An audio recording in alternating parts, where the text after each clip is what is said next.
ஜெய் சாய்ராம். ஜெய் குரு தேவதத்தா. குருர் பிரம்மா குருர் விஷ்ணு குருர் தேவோ மகேஸ்வரஹா. குரு சாட்சாத் பரபிரம்மா தஸ்மை ஸ்ரீ குருவே நமஹா. சமர்த்த சத்குரு சீரடி சாய்பாபாவின் சரித்ராமிருதம். அத்தியாயம் 15. பக்த அனுபவங்கள். நல்லவர்களை காத்து தீயவர்களை தண்டிப்பதற்கே ஒவ்வொரு யுகத்திலும் பகவான் அவதரிப்பதாக கீதை பேசுகிறது. ஆனால் பாபாவின் செய்கை வினோதமானது. அவருக்கு நல்லவனும் போக்கிரியும் ஒன்றே ஆகும். முதலில் போக்கிரிக்குத்தான் நன்மை செய்து அவனை நல்வழிப்படுத்துவார். அறியாமை என்கின்ற இருட்டை போக்குகின்ற சூரியனாவார். எல்லோரையும் ஒன்றாகவே பாவித்தார். நண்பனும் எதிரியும் ராஜாவும் ஏழையும் எல்லாம் அவருக்கு ஒன்றேயாகும். பக்தர்களுக்காக எதையும் தியாகம் செய்ய தயாராக இருந்தார். ஆனால் பாபா மனது வைத்தாலே தவிர பக்தர்கள் அவரை நாட முடியாது. அவர்கள் முறை வரவில்லை என்றால் பாபா ஞாபகம் வராது. அவரது லீலைகளை உணர முடிகிறது. சிலர் அவரை பார்க்க ஆவலாக இருந்தும் அவர் சமாதி அடையும் வரையில் அது முடியாததாகவே இருந்தது. அவரது தரிசனத்தை நேரில் அனுபவிக்காதவர்கள் அவர் லீலைகளை வாசித்தும் அவரை நினைத்தும் பக்தி செலுத்தினால் நிச்சயமாக அவர் அருள் கிட்டும். அதே மாதிரியாக அவரை தரிசித்தவர்கள் சீரடியில் எப்பொழுதும் தங்க முடிந்ததா? இல்லை. அவரவர்கள் இஷ்டப்படி சீரடிக்கு போவதோ தங்குவதோ முடியாத காரியம். பாபா அனுமதிக்கின்ற வரையில்தான் சீரடியில் தங்க முடியும். பாபா அனுமதி கிடைத்துவிட்டால் உடனே கிளம்பியாக வேண்டும். ஆக எல்லாம் பாபா மனதுப்படியே நடந்து வந்தது, நடந்தும் வருகிறது. காகா மகாஜனி என்கின்ற பக்தர் பம்பாயிலிருந்து ஷீரடிக்கு சென்று பாபாவை வணங்கினார். கோகுலாஷ்டமி விழாவை சீரடியில் நன்றாக அனுபவித்து ஊருக்கு திரும்ப வேண்டும் என்று நினைத்திருந்தார். ஆனால் பாபாவின் தரிசனம் ஆனவுடன் பாபா எப்பொழுது பம்பாய்க்கு திரும்ப போகின்றாய் என்று கேட்டார். அதற்கு காகா மகாஜனி பாபா எப்பொழுது அனுமதிக்கின்றாரோ அப்பொழுது திரும்புவதாக சொன்னார். நாளைக்கே திரும்பு என்று பாபா உத்தரவிட்டார். பாபா சொன்னதுதான் சட்டம். ஆதலால் காகா மகாஜனி மறுநாளே பம்பாய்க்கு கிளம்பினார். ஆனால் என்ன ஆச்சரியம்! காகா மகாஜனிக்காக அவருடைய எஜமானன் காத்திருந்தார். மானேஜர் திடீரென்று உடம்பு அசௌகரியம் அடைந்ததால் அவர் வேலையை கவனிப்பதற்கு காகா மகாஜனி மிகவும் தேவைப்பட்டார். ஆகவே அவருக்கு ஒரு கடிதம் சீரடிக்கு வந்தவுடனே எழுதி தரப்பட்டது. அதற்கு முன்னதாகவே பாபா இதை ஞான திருஷ்டியால் அறிந்து காகாவை ஊருக்கு அனுப்பி வைத்தார். பாகு காசேப் துமால் என்னும் வக்கீல் நிப்பாத் என்கின்ற ஊரில் ஒரு வழக்கு சம்பந்தமாக ஆஜராவதற்கு கிளம்பி வழியில் சீரடிக்கு வந்து பாபாவை தரிசனம் செய்தார்.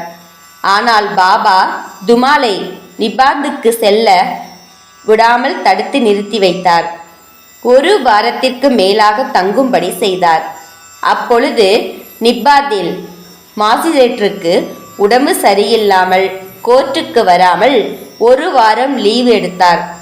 இதை ஞான திருஷ்டியால் பாபா அறிந்து துமாலை நிறுத்தி வைத்து பிறகு அவரை அனுப்பி வைத்தார்.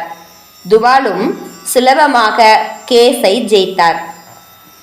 நானா சாஹேப் நிமோன்கர் என்னும் மாஜிரேஸ் மனைவியுடன் ஷீரடிக்கு வந்து தங்கியிருந்தார். மசூதியில் பகல் முழுவதும் தங்கியிருந்து பாபாவிற்கு சேவை செய்து வந்தனர். அப்பொழுது சோலாப்பூரில் அவர்களது மகன் உடம்பு சரியில்லாமல் இருந்ததாக கடிதம் ஒன்று வந்தது. நிமோன்கரின் மனைவி வேலப்பூருக்கு சென்று மகனை பார்த்துவிட்டு அப்படியே அங்குள்ள மற்ற சொந்தக்காரர்களையும் பார்த்துவிட்டு சில நாட்கள் தங்கி வருவதாக சொன்னார். ஆனால் நிமோன்கர் அடுத்த நாளே புறப்பட்டு உடன் வரும்படி மனைவிக்கு உத்தரவளித்தார். அவளுக்கு மிகவும் சங்கடமாக இருந்தது. சீரடியை விட்டு போகும்போது பாபாவிடம் சென்று அனுமதி கேட்டாள். அப்பொழுது நிமோன்கரும் உடன் இருந்தார். பாபா, போ போ, சீக்கிரம் போ, மனதை தளர விடாதே, சௌகரியமாக 4 நாள் தங்கியிருந்து பிறகு திரும்பி வா, எல்லா சொந்தக்காரர்களையும் பார்த்துவிட்டு வா என்று உத்தரவு அளித்தார். இதனால் நிமோன்கரின் உத்தரவு மீறப்பட்டு அவருடைய மனைவியின் எண்ணமும் பூர்த்தியாயிற்று. வைதீகமான அக்னி கோத்திரம் செய்யும் பிராமணன் மூலே சாஸ்திரி என்பவர் நாசிக்கிலிருந்து ஷீரடிக்கு ஸ்ரீமான் பூட்டியை பார்ப்பதற்கு வந்திருந்தார். பூட்டி ஒரு பெரிய கோடீஸ்வரர், பாபாவின் சிறந்த பக்தர். சீரடியில் ஒரு பெரிய சமஸ்தானத்தை கட்டி அதில் பாபாவின் மகா சமாதி நிலைக்கும்படி செய்தவர். முலே சாஸ்திரி மசூதிக்கு சென்று பாபாவை தரிசனம் செய்தார். முலே சாஸ்திரி கைரேகையில் தேர்ந்தவராதலால் பாபாவின் கைகளை காண்பிக்கும்படி வேண்டினார். பாபா மறுத்து அவருக்கு 4 வாழைப்பழங்களை கொடுத்தார். பிறகு சாஸ்திரி விடுதிக்கு சென்று குளித்துவிட்டு அக்னியை வளர்த்து தன் வைதீகத்தை தொடர்ந்தார். பாபா லெண்டிக்கு போகும் பொழுது, நான் இன்று காவியுடை அணியப் போகின்றேன், தயாராக வைத்திருங்கள் என்று கூறினார். இதன் அர்த்தம் யாருக்கும் புரியவில்லை. பிறகு பகலாரத்தி ஆரம்பமான போது பாபா அந்த நாசிக் பிராமணனிடமிருந்து தட்சணை வாங்கி வா என்றார். உடனே ஸ்ரீமான் பூட்டியை சாஸ்திரியிடம் சென்று தட்சணை கேட்டார். சாஸ்திரி தான் ஒரு பெரிய வைதீக அக்னிஹோத்திரி, பாபாவிடம் தனக்கொன்றும் ஆக வேண்டியதில்லை. பாபா ஒரு பெரிய மகானாக இருக்கலாம், ஆனால் எதற்கு நான் தட்சணை தர வேண்டும் என்று நினைத்து ஒரு பெரிய கோடீஸ்வரர் வந்து கேட்கவே அவருடன் தானும் மசூதிக்கு சென்றார். தான் புனிதமாகவும் மசூதியை வேறு விதமாகவும் நினைத்து தூரத்தில் நின்று கொண்டு சில புஷ்பங்களை பாபாவின் மீது எறிந்தார். ஆனால் என்ன ஆச்சரியம்! இதென்ன கனவா அல்லது நினைவா? அவரது குரு கோலாப் சுவாமிகள் அல்லவா பாபாவின் இடத்தில் உட்கார்ந்திருந்தார். சாஸ்திரி மெய் மருந்து அழுத கண்ணீருடன் சென்று வணங்கி தன் தவறை உணர்ந்து 2 கைகளாலும் கூப்பித் தொழுது குருவின் நாமத்தை இறைந்து சொல்ல ஆரம்பித்தார். அவரது அகங்காரம் எல்லாவற்றையும் விட்டு திரும்ப திரும்ப விழுந்து வணங்கினார். அவர் விழித்து பாபாவை பார்த்தவுடன் கோலாப் சாமி மறைந்து பாபாவாகவே காட்சியளித்து தட்சணை கொடு என்று கேட்டார். சாஸ்திரி தன்னை மறந்தார். கண்கள் குளமாயின. மிகவும் திருப்தியடைந்தார். பாபாவை மறுபடியும் வணங்கி எழுந்து தட்சணை கொடுத்தார். அவருடைய சந்தேகங்கள் நிவர்த்தியாகி இந்த லீலைகளை எல்லோருக்கும் சொன்னார். அப்பொழுதுதான் இன்று காவியுடை அணியப் போகிறேன் என்று பாபா சொன்னதின் அர்த்தம் அனைவருக்கும் புரிந்தது.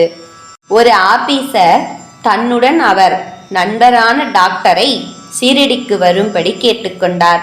அந்த டாக்டரும் தன்னுடைய தெய்வம் ஸ்ரீ ராமச்சந்திரன் என்றும் அவரை தவிர வேறு எவரையும் நான் வணங்க முடியாது என்றும் உரைத்தார்.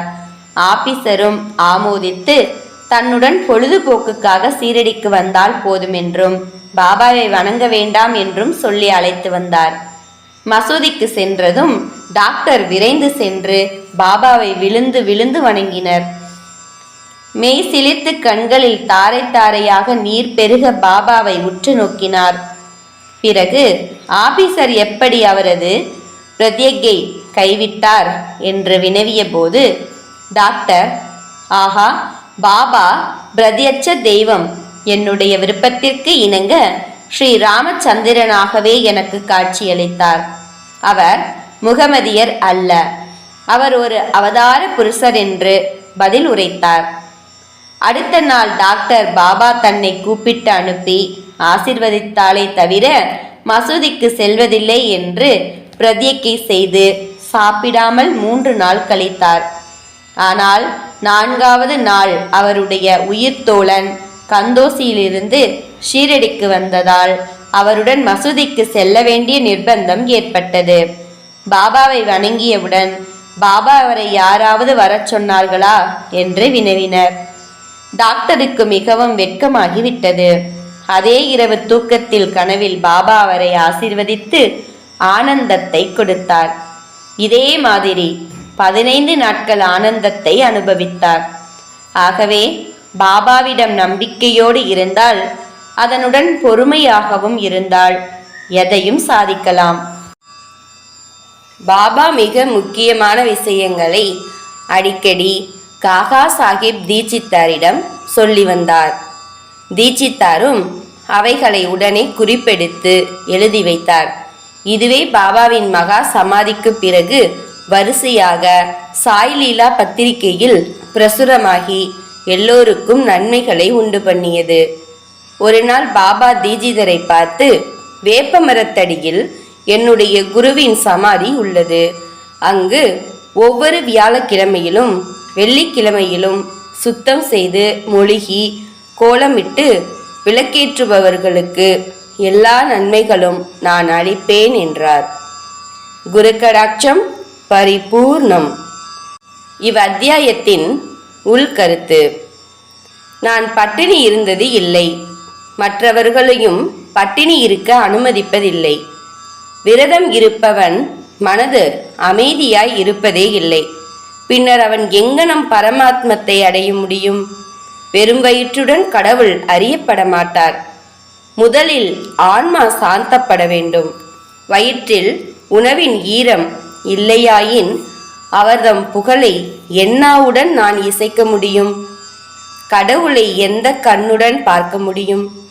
எந்த காதுகளால் நான் அவர் புகழை கேட்க முடியும்? நமது எல்லா உறுப்புகளும் அவைக்குரிய உணவை பெற்று நன்றாக இருக்கும் போது அடைவதற்குரிய பக்தி மற்றும் பல சாதனைகளையும் நாம் பெற முடியும். எனவே உடலுக்கும் மனதுக்கும் மிதமான போக்கே நல்லது. மனிதன் அழிப்பது நெடுநாள் இருப்பதில்லை, அது முழுமையடையும் அல்ல. ஆனால் கடவுள் அளிப்பதோ கால முடிவு வரை நிலைத்திருக்கிறது. அவரின் வெகுமதியை வேறெந்த வெகுமதியுடன் ஒப்பிட முடியாது என்றார் பாபா. ஜெய் சாய்ராம். ஜெய் குரு தேவதத்தா. அனந்த கோடி பிரம்மாண்ட நாயக ராஜாதிராஜ யோகிராஜ பரபிரம்ம ஸ்ரீ சச்சிதானந்த சத்குரு சாய்நாத் மகராஜ் கி ஜெய்.